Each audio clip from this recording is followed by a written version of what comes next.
Alors, deuxième partie, il y a beaucoup de choses à dire. Ne perdons plus de temps avec mon babillage.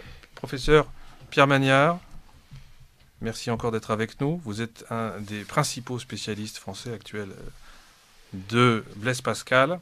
Et vous allez évoquer, en plus de cet illustre personnage, un autre homme important, François de Sales. Il y a 400 ans, le 28 décembre 1622, François de Sales donc rendait son âme à Dieu après une vie intense et particulièrement fructueuse, une vie offerte en tant que directeur spirituel, que théologien de grande importance, nous allons dire quelques mots, et en tant que prédicateur remarquable. Donc nous allons l'évoquer avec vous, professeur Pierre Magnard, et vous allez nous présenter, si j'ai bien compris, une chaîne partant de Montaigne et aboutissant à Pascal, en passant par François de Sales. Ces deux derniers maillons, François de Sales et Pascal, pouvant être présentés chacun comme des maîtres spirituels. Vous allez nous en dire un petit peu plus. Je vous laisse la parole. Frère Thierry, vous voulez ajouter quelque chose? On pourrait dire que Montaigne est un personnage très important pour comprendre François de Sales. Son père, avant de mourir, avait enjoint à son fils de traduire un théologien espagnol, un livre de théologie naturelle. Oui.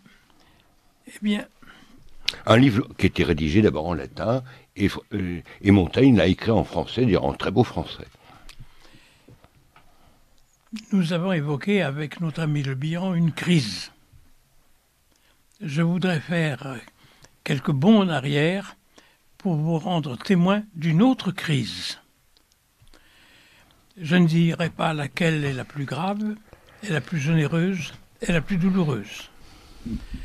Car en effet, si nous considérons ce qui nous sépare, ce qui sépare le Moyen-Âge de la Renaissance, c'est quelque chose qui ressemble à un passage à vide.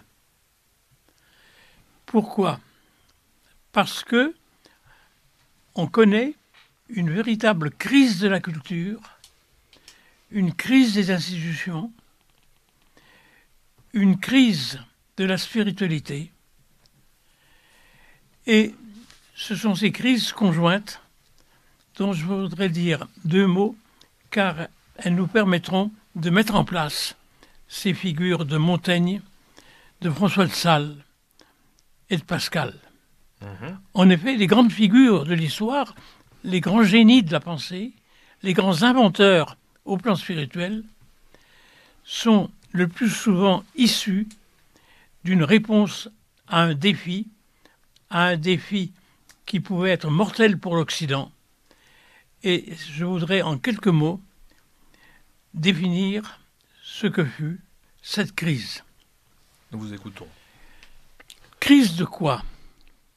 Ce n'est pas une crise de l'énergie, ce n'est pas une crise de l'industrie, ce n'est pas une crise de la production manufacturière, ce n'est pas une crise de l'artisanat qui commence à se développer sur le mode mécanique. Ce n'est pas une crise des relations commerciales qui vont bon train. C'est une crise de la présence. Et c'est parce que précisément la présence est en crise que l'homme n'est plus présent à la vie qu'il doit mener et que il doit s'ingénier à retrouver les modalités de la présence. Il ne faut pas s'étonner que cette période va être précisément celle d'une critique généralisée de la dogmatique chrétienne qui aboutira à la réforme. Et que tout se résume au fond dans un débat sur la présence réelle.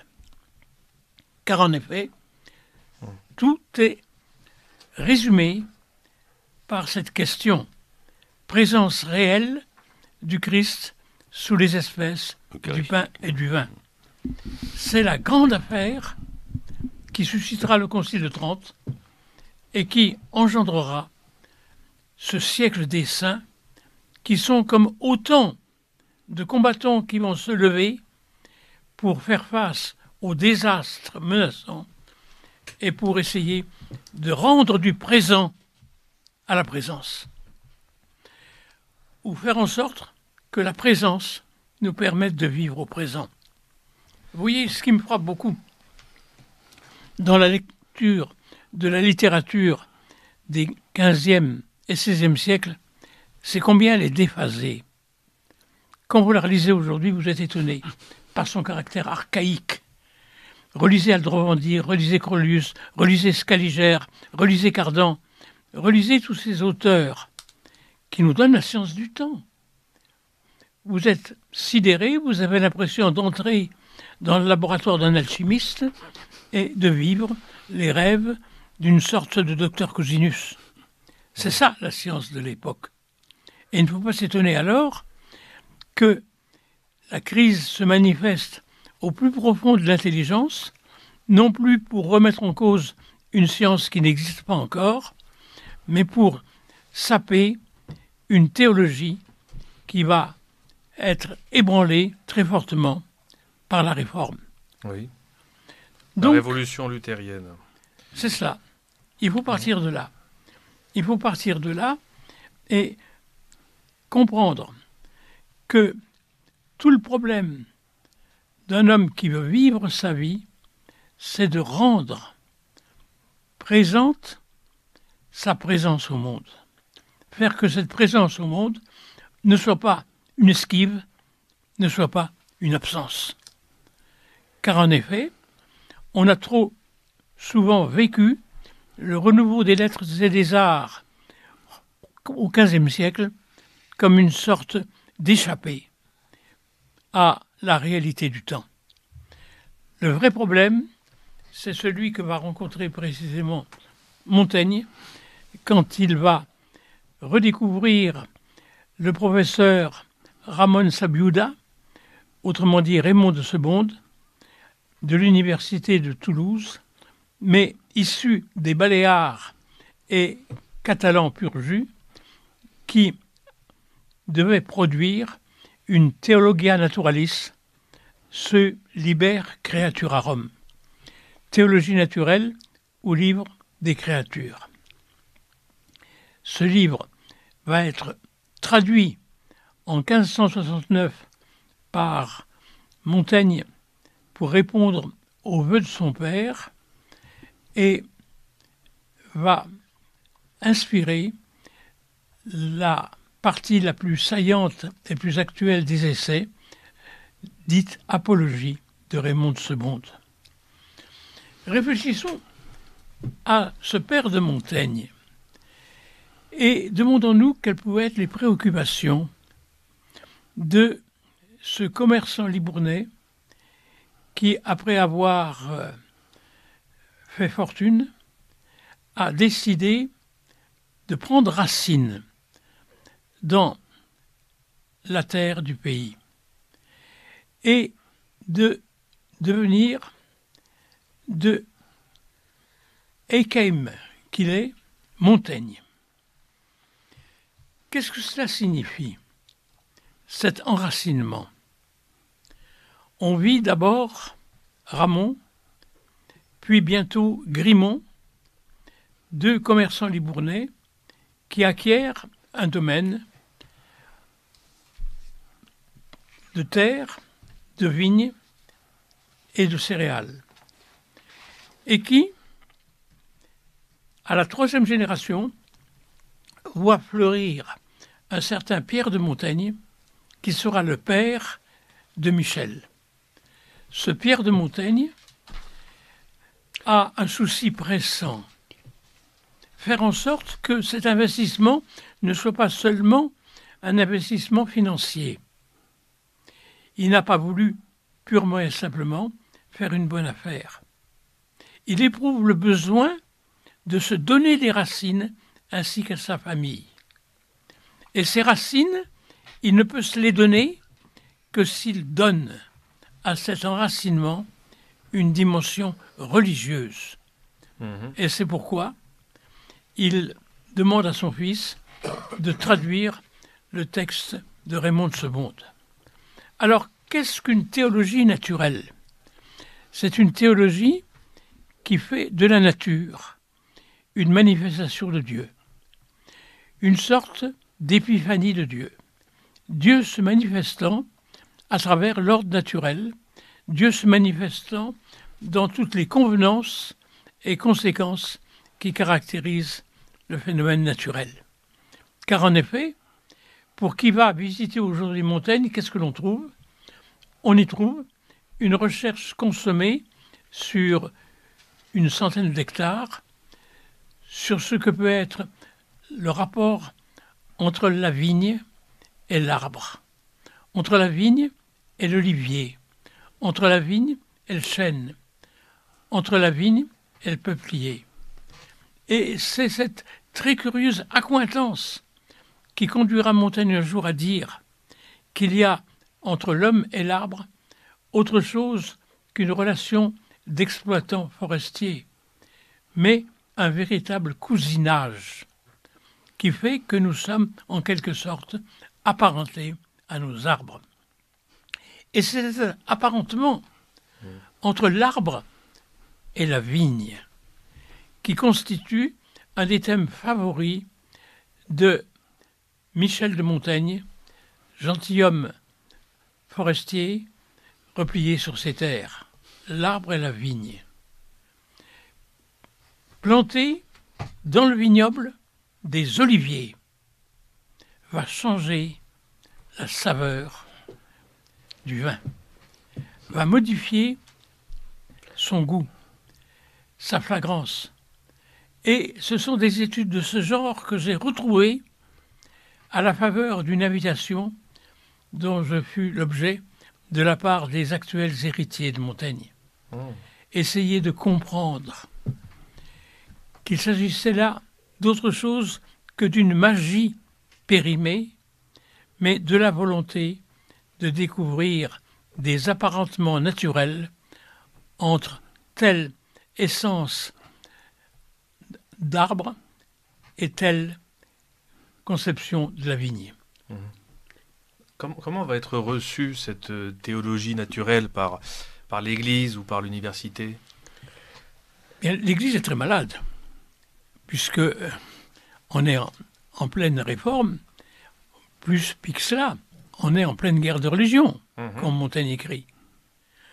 Les guerres de religion ont éclaté, et Montaigne lui-même a du mal à défendre ses 100 hectares contre des exactions de tous les pillards issus de la réforme. Alors, comment on va faire? Eh bien,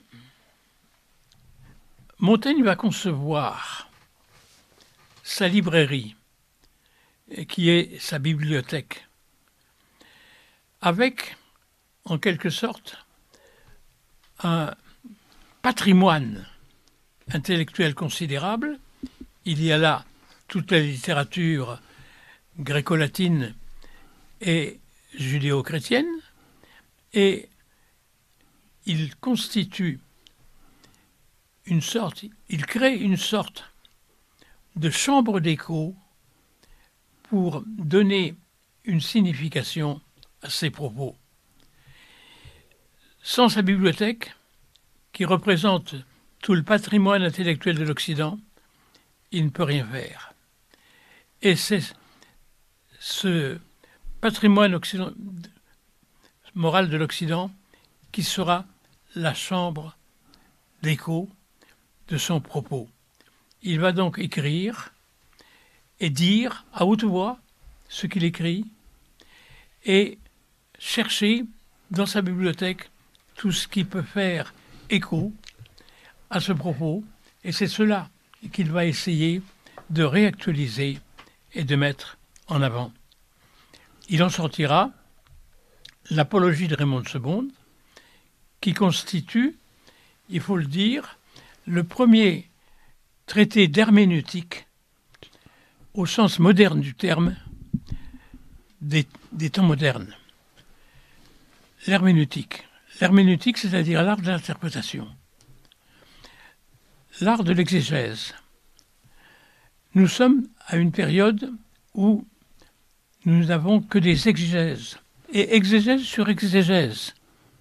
Et comme il le fait remarquer, nous avons beaucoup plus d'exégètes que d'auteurs, beaucoup plus d'interprètes que de créateurs. Et il déplore justement cette absence de création littéraire, de création philosophique, de création théologique. Nous n'avons que des interprètes. Mais cette interprétation, il va falloir la mener jusqu'au bout et tenter de retrouver précisément ce sens qui manque au sens et qui permettra de réeffectuer une présence. Et toute la vie de Montaigne, elle sera de penser cette fidélité au catholicisme qui culmine, si l'on peut dire, lorsque, dans sa tour, il rencontre l'Éternel, donnant son dernier soupir au cours d'une messe célébrée à son chevet, qui pour lui signifiait la fidélité à la présence réelle. Voilà Montaigne. Alors, Montaigne va être lu et relu. Il va être lu et relu par des lecteurs de tendance opposée. Il y aura des lecteurs de type rationaliste qui voudront absolument tirer de Montaigne une sagesse laïque. Ça a existé, il faut le dire, cette sagesse qu'on appellera la prud'homie. La prud'homie qui est une sorte d'honnêteté au sens du XVIe siècle et qui tiendrait lieu de conscience, comme dit Montaigne lui-même. La prud'homie tient lieu de conscience. Et Montaigne est là, vacillant, hésitant. Est-ce qu'on peut admettre cette prud'homie, à la condition que cette prud'homie soit aimable, à la condition que cette prud'homie soit festive, à la condition que cette prud'homie soit joyeuse. Et on voit se développer ce que Herbert de Cherbury appellera bientôt une religion du laïc, toute fondée précisément sur la prud'homie, c'est-à-dire sur une conscience joyeuse, juge du bien et du mal, qui n'a pas besoin d'autre chose.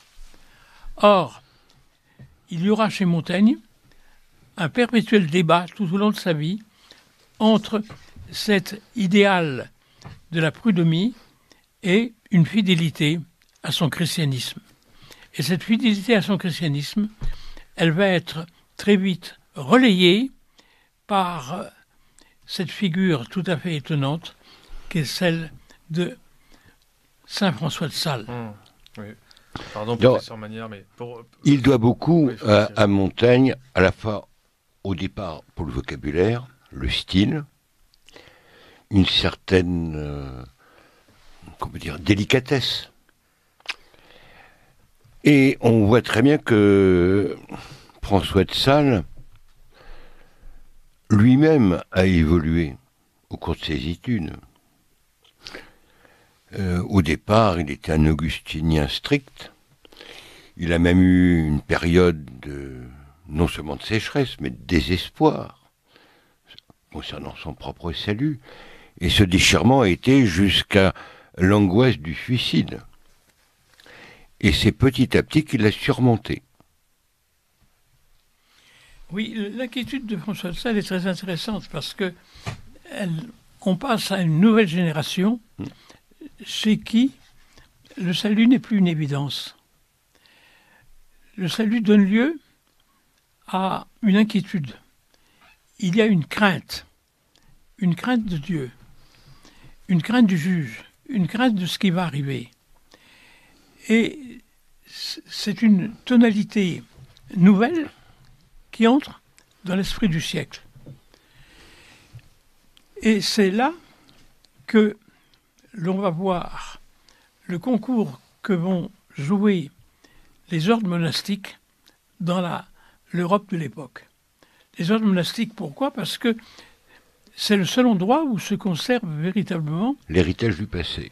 Un héritage théologique sérieux, une catéchèse sérieuse. Et on pourrait dire que François de Sales a transmis à sa génération et aux suivantes l'héritage de la spiritualité antérieure. Un peu comme Saint Benoît a transmis à l'Occident l'expérience spirituelle des moines d'Orient. Il est certain que la grande crise du XIIe siècle n'a pu être surmontée que par le concours des ordres monastiques. Or, on ne dira jamais assez la place des ordres monastiques au XVIe siècle. Vous voyez, François de Sales hérite d'un étrange diocèse, puisque le siège en est Genève et que pas un seul jour de sa vie, il ne pourra rejoindre son siège épiscopal, puisque Genève, c'est la Bastille protestante, c'est Théodore de Bèze Les qui tient calvinistes. Genève. Le calvinisme. Et oui.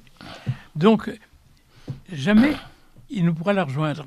En revanche, il va évangéliser le Valais, le Chablais et, en gros, toute la Savoie. Et la Savoie est semée d'abbayes. Entre autres, une de ses parentes, Madame de Bellon, qui était Oui, abbesse cistercienne et qui était très salésienne. Qui était très salésienne. Mais j'ai connu une abbaye de plus près, parce qu'elle était gérée par ma propre famille, l'abbaye d'Aubs, mais ce n'était pas un modèle, car c'était réfugié dans l'abbaye d'Aubs tous les Débauchée. abbés commendataires soucieux de se donner un revenu. Autrement dit, c'était une pompe à finances. Et précisément, mon ancêtre avait été commis par l'évêque, François de Sales, pour lui demander de mettre à pied ces moines défectueux. Il n'est pas arrivé. Tous les D'ailleurs, pourris se sont retrouvés à Ops. sa parente, Madame de Bellon, a eu toutes les difficultés à avoir l'autonomie de son monastère pour imposer la réforme. Mais C'était une véritable François de lutte. Sales a quand même pu réformer un certain nombre d'abbayes qui sont rentrées dans la règle bénédictine, souvent sous l'étiquette de bernardine, mais enfin, c'était des bénédictins réformés et des bénédictins dans le sens de Saint-Benoît, de sorte que la vie religieuse a été en quelque sorte rénovée en Savoie. Et à partir de là, ce renouveau a marqué toute la France. Et là, il y a eu un épisode emblématique. Et l'épisode emblématique, ça a été le fait que François de Sales est devenu le maître spirituel de Bénédictine elle-même en quête de renouveau.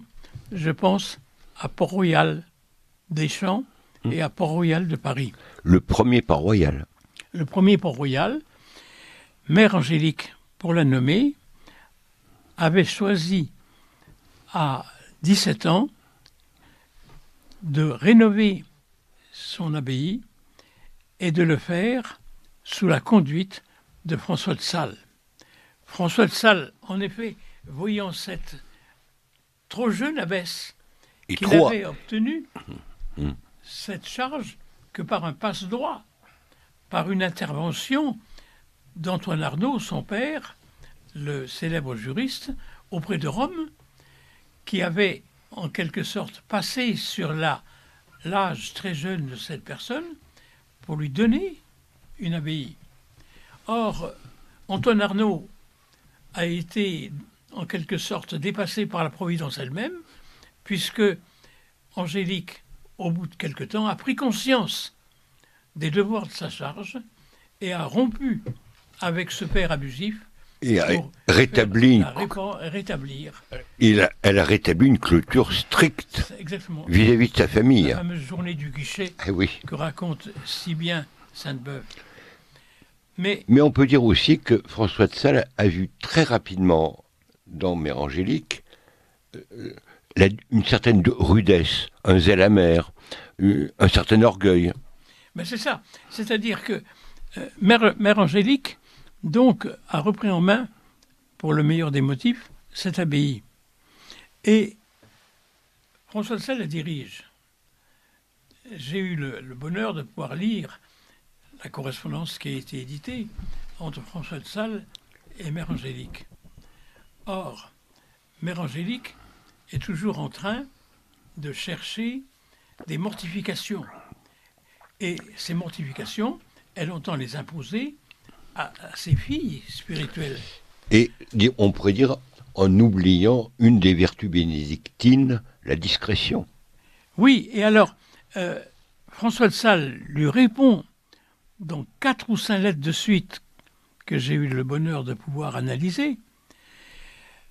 Cessez de vous sanctifier par des mortifications physiques, par des pénitences, par des souffrances du corps. Essayez plutôt de vaincre votre volonté orgueilleuse. La volonté propre. Essayez plutôt de vaincre cette volonté, essayez de la dominer. C'est un thème qu'on trouve très souvent dans les avis spirituels de François de Sales. Oui. Ce sont des tout petits traités. Par exemple, traités sur les scrupules, qui sont des vrais chefs-d'œuvre à la fois sur le plan littéraire et sur le plan spirituel. Ces petits traités lui ont été inspirés par ses directions spirituelles. Mais oui, là. Oui. Donc, il va diriger François de Sales jusqu'en 22. Elle aura donc le privilège de rencontrer Jeanne de Chantal, qui est une dirigée de François de Sales, et qui fondera avec François de Sales l'ordre de la Visitation, les Visitandines. Et François de Sales, malheureusement, meurt d'épuisement, littéralement, à l'âge de 55 ans, c'est-à-dire en 22, il meurt d'épuisement. Et ce décès est véritablement un coup d'arrêt à une catastrophe, à ce renouveau spirituel qui allait bon train et qui montrait qu'il fallait mieux pratiquer l'ascèse de la volonté que la pénitence du corps, ou que la mortification du corps. Et François de Sales le faisait dans un contexte tout à fait persuasif, à travers, disons, son éloge de la suavité. Alors, et là, il faudrait en dire un mot. Ce qui est très curieux, justement, c'est que ce principe de la suavité, on le retrouve très souvent dans les lettres de direction de Bossuet. Oui, mais alors, vous voyez, d'où ça vient?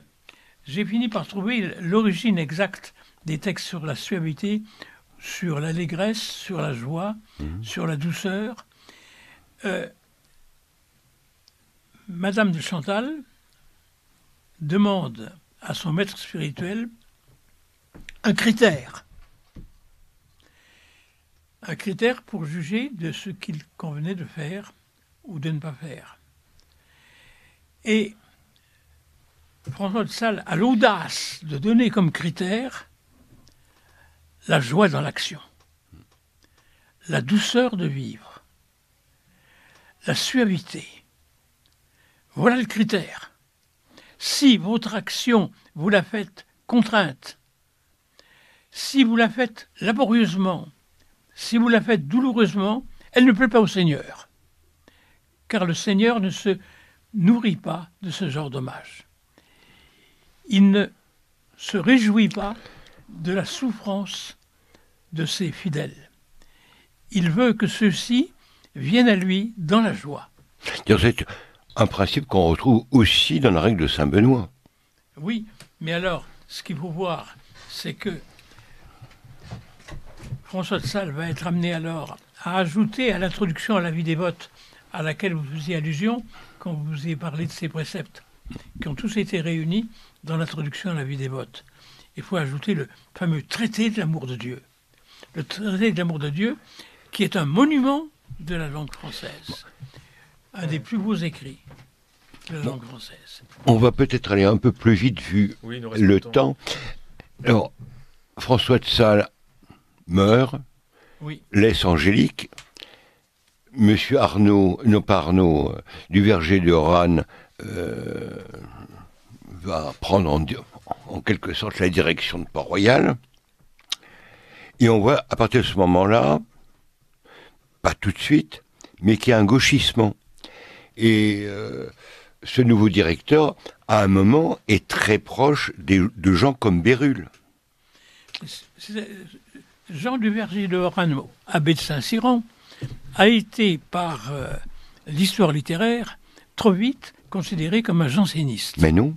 Parce que il avait passé 3 mois de vacances, ou 2 mois de vacances, au château de Jansénius et avait travaillé à la traduction de l'Augustinus, à l'établissement plutôt de l'édition de l'Augustinus. Pas traduction, il est resté en latin. Heureusement d'ailleurs qu'il n'est pas passé en français. Donc cette édition a été produite par Jansénius, évêque d'Ypres, et Duverger de Oran, abbé de Saint-Cyran, conjoint.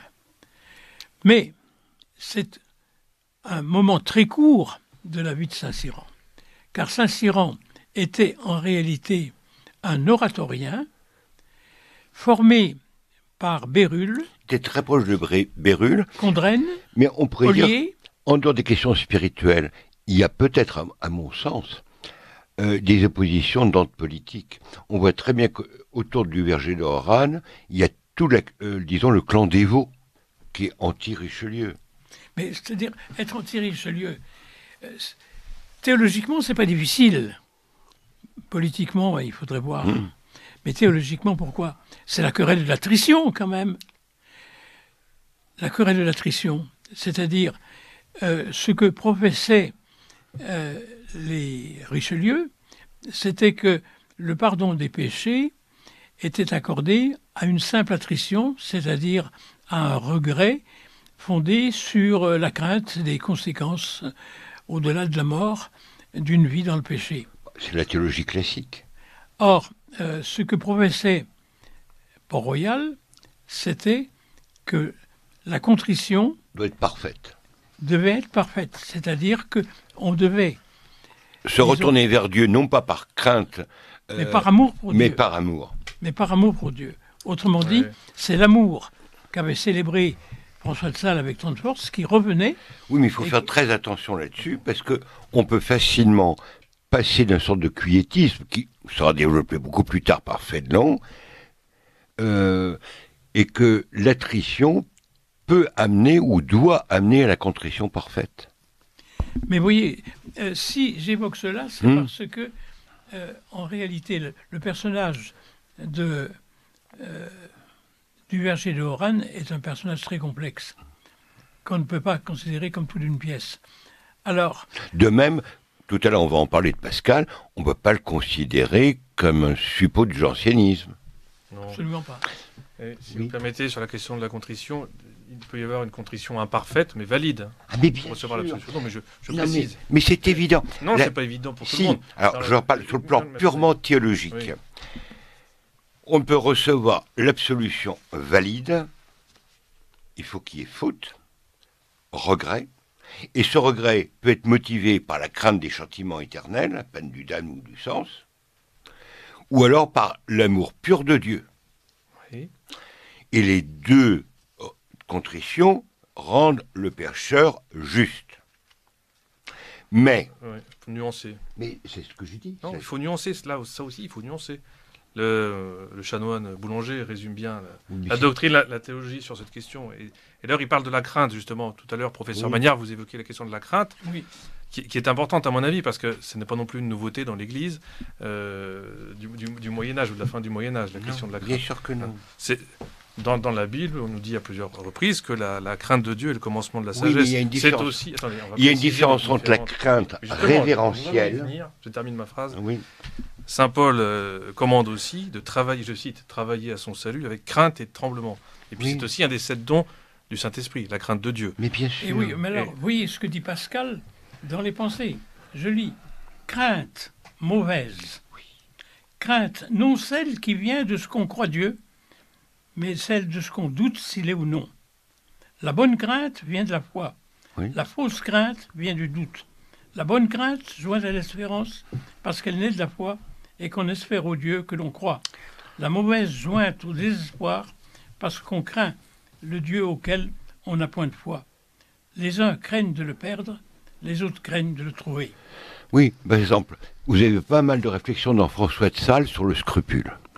Alors, il reprend une phrase de Saint-Augustin qui a un bon regret et un mauvais.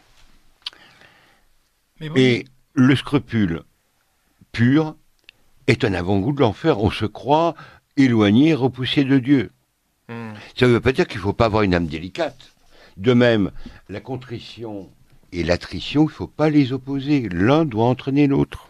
c'est ça. Voilà, on est Alors, d'accord. le chanoine boulanger rappelle les 3 sortes de crainte. Il y a la crainte filiale qui est la meilleure, la plus parfaite, Oui. et la crainte servile qu'on peut diviser entre crainte servilement servile, la peur simplement du châtiment avec une attache toujours au péché, et la crainte simplement servile, qui une peur du châtiment aussi, mais avec un rejet du péché lui-même, et celle-ci Mais c'est est ce- valide bien qu'imparfaite. Mais c'est Bon, ce voilà qu'on pour la disait. précision. Mais c'est ce qu'on disait. Mais c'est le vocabulaire élaboré Classique. à Port-Royal, ça. Ah oui. La distinction entre la crainte filiale et la crainte servile, Ouais. avec les différentes nuances. C'est- Oui. Il nous reste peu de temps, professeur Magnard. Il faut évoquer un petit peu Pascal. Blaise Pascal et puis ce lien entre Montaigne, Saint François de Sales et Blaise Pascal. Blaise Pascal qui avait eu des jugements sévères envers Montaigne, Oui. Comment peut-être avec son scepticisme. Enfin, Montaigne était récupéré alors, aussi par tout un comme tas on de pourrait dire que révolutionnaires. Maurras- Il a été loué par Voltaire et par Nietzsche et condamné sévèrement sur certains points, en tout cas par Pascal. Mais voyez, il faut se méfier de ce genre de Oui, c'est très scolaire. clichés. Oui, je parce sais. que Alors, Je vous voyez, tends par la exemple, Maurras détestait Pascal. Bon, Et mais alors, pour des raisons, est-ce qu'il les détestait? j'ai lu de très près sur Ben voilà. Pascal Puny, Oui, et je dois dire qu'il est très pertinent mais oui. Il faudrait faire une émission là-dessus. sur Pascal Puny, sûr. Oui. Un très beau livre de mots. Alors cette chaîne de Montaigne à Pascal en passant par Saint François de Sales. Mais alors, Pascal n'est pas le jansénisme que l'on pourrait croire. Pascal a été très marqué par l'enseignement donné par Saint-Cyran, bien sûr, du fait des amis communs et des parents de Saint-Cyran qui ont été, disons, les compagnons de Pascal à Port-Royal. Et il a vécu cette aventure. Mais au fond, qu'est-ce qu'il représente, Pascal? Il représente non pas une voie douloureuse, mais une voie étroite. Une voie étroite, un cheminement étroit, puisque il n'y a de chemin vers Dieu que par Jésus-Christ. Et ce qui caractérise, disons, l'œuvre de Pascal, c'est ce christocentrisme délibéré, Oui, mais qui est commun aussi à Bérulle. mais qui empruntait à Bérulle, Mais voilà. qui vient de Bérulle. Je vous avouerai que je n'ai vraiment compris les textes de Pascal que du jour où j'ai lu Bérulle. Avant, ce vocabulaire Toute son m'était œuvre, assez énigmatique. toute son œuvre a été publiée récemment de Bérulle. Oui. Elle a été publiée récemment au Seuil, dans une immense édition. On a tout Bérulle. Non, c'est pas au Seuil, c'est au Cerf. Au Cerf, excusez-moi. Mais avant cette édition, on ne commettait que des impairs sur l'interprétation qu'il fallait donner du vocabulaire pascalien lui-même. Ce qu'il faudrait éditer aujourd'hui, c'est un vocabulaire pascalien. Et là, je montrerai que ce vocabulaire vient de Montaigne, qu'il vient de François de Sales. De François de Sales, Et qui et qu'on vient de retrouvera plus tard chez Bossuet. Et qui vient de Bérulle. Alors, peut-être la question, mais on n'a pas le temps de le traiter aujourd'hui. Pascal est-il un mystique? Ah, vous posez là une question qui m'embarrasse. Je Et vais voilà. vous dire pourquoi. Parce que mon maître de thèse, pour lequel j'ai conservé quelques dévotions par-delà la tombe, Henri Gouillet, s'est risqué à un article dans son gros livre sur Pascal. Pascal est-il mystique? Point d'interrogation. Et il répond que non. Et voilà. Moi, j'avoue que les choses sont plus complexes. Et je vous dirais simplement, en réponse à votre question, que Henri Gouillet m'ayant envoyé son livre et ayant reçu le commentaire de votre serviteur m'a écrit une très belle lettre dans laquelle il me confesse qu'il regrette d'avoir édité ce livre trop tôt et qu'il aurait dû attendre le résultat de l'enquête. Parce qu'il y a Son certains César. petits textes de Pascal, alors on n'a pas le temps de les citer ce soir, mais il est évident que c'est quelqu'un, non pas comme un Brémond qui s'est frotté au spirituel, au mystique, mais quelqu'un qui a vécu. Oui. On sent une expérience de feu. Alors, dernière chose, Oui, rapidement. je signale, pour ceux qui voudraient aller plus loin, parce qu'on a effleuré le sujet, qu'il y a un très beau hors-série de l'Homme Nouveau, qui a pour titre, auquel d'ailleurs vous avez participé, avec Michaud Bravard et d'autres, François de Sales, Brûlé de charité. C'est publié à l'Homme Nouveau et vous pourrez le trouver à la librairie française. De même, à la librairie française, je le signale, il y a une anthologie des lettres de François de Sales. Voilà. Oui, j'invite les auditeurs qui n'ont pas encore découvert ce grand prédicateur, ce grand théologien et ce grand auteur Ce à très se grand plonger dans son écrivain. œuvre. Ce très grand écrivain, il faut lire, feuilleter les 2 volumes du traité de l'amour de Dieu pour y retrouver l'arboriculture de Montaigne. Oui. J'ai retrouvé les recettes pour obtenir un vin long en bouche. Ah.